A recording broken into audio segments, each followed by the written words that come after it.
माँ, मदर्स, मादर, अम्मी, अम्मा, अम्मी जान।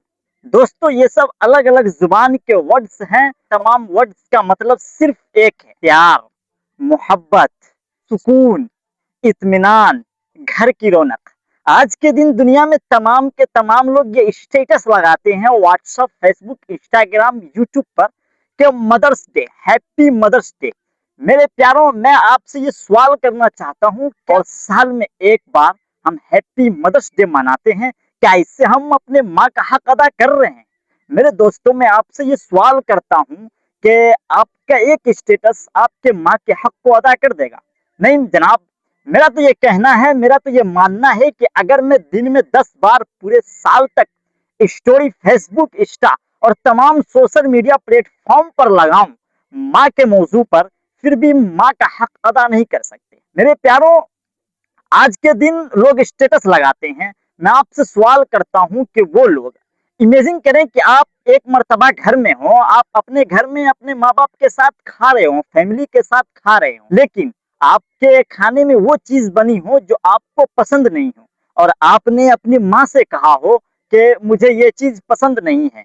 तो मुझे आप बताएं कि वो कौन सा डे, कौन सा हफ्ता, कौन सा महीना था कि आपकी माँ ने आपको बोला कि नहीं आपको खाना पड़ेगा? नहीं, बल्कि वो उठती है, खुद से किचन में जाती है और आपके लिए एक नया, एक यूनिक चीज बना कर देती है जो आपका फेवरेट होता है, जो आपको पसंद होता है।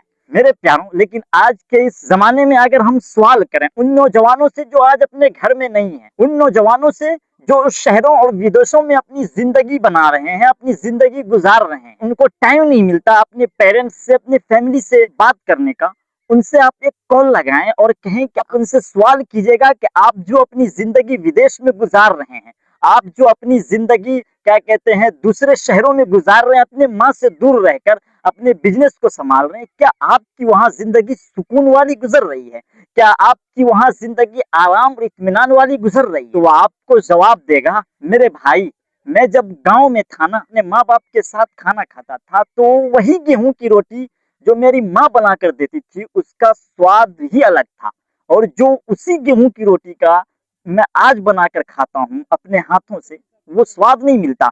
जो होटल से मैं चावल और पाव रोटी खरीद कर लाता हूँ, उनका वो टेस्ट ही नहीं है जो टेस्ट अपने माँ एक अपने हाथों से बना कर दिया करती थी, जो स्वाद माँ के हाथों का हुआ करता था। तो मेरे प्यारों, मैं यही कहूंगा कि आज के दिन, हैप्पी मदर्स डे के दिन, आप स्टोरी ना लगाएं, बल्कि एक कमरे में जाएं और उस कमरे में बंद होकर मोबाइल को दूर रख दें। ये सोशल मीडिया प्लेटफॉर्म बहुत बेकार की चीज है, इसको आप साइड में रखें और आंखें बंद करके अपनी उन माँ को याद करें, एक कॉल लगाएं। अगर आप अपने माँ से दूर हैं तो अपने माँ को एक कॉल लगाएं और उनसे कहें कि माँ, आज आपकी बहुत याद आ रही है, मैं आपको बहुत मिस कर रहा हूँ। आज अगर मुझसे कोई गलती हुई हो तो आप मुझे माफ कर दें, और अपने माँ से एक रिश्ता जोड़े, जिस माँ को आप सदियों पहले भूल चुके हो, जिस माँ को आप अपने पैसे के चक्कर में उस माँ से काफी दूर हो चुके हो, उस माँ को आप कॉल लगाकर उस माँ से बातें करें, उनको बताएं, अपनी परेशानी बताएं।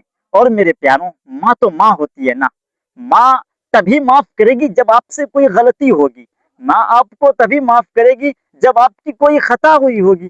मेरे प्यारों, लेकिन आप तो उस माँ को भूल चुके हो, और साल में एक मर्तबा हैप्पी मदर्स डे करके आप, और साल में एक मर्तबा आप हैप्पी मदर्स डे पर ये स्टोरी लगाने से कोई फायदा नहीं है। अगर आप अपने गांव में हैं, अपने पड़ोस में अपने माँ के करीब हैं, तो आज के दिन अपने माँ से मिलिए जाकर, उनको बताइए, आप अपनी परेशानी बताइए, आपके साथ क्या हो रहा है, आपकी जिंदगी कैसी गुजर रही है।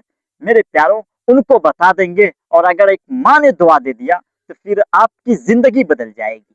तो इसलिए मैं आपसे दरखास्त करूंगा कि स्टोरी वगैरह न लगाएं। मेरा कहने का मतलब ये है कि स्टोरी लगाने से क्या फायदा जब हम माँ को ही याद नहीं कर रहे हैं, माँ को आप भूल चुके हैं, उसे भी तो याद कीजिए। और मेरे प्यारों, जब माँ माफ कर दी तो फिर आपकी पूरी दुनिया बन जाएगी। अस्सलामु अलैकुम व रहमतुल्लाहि व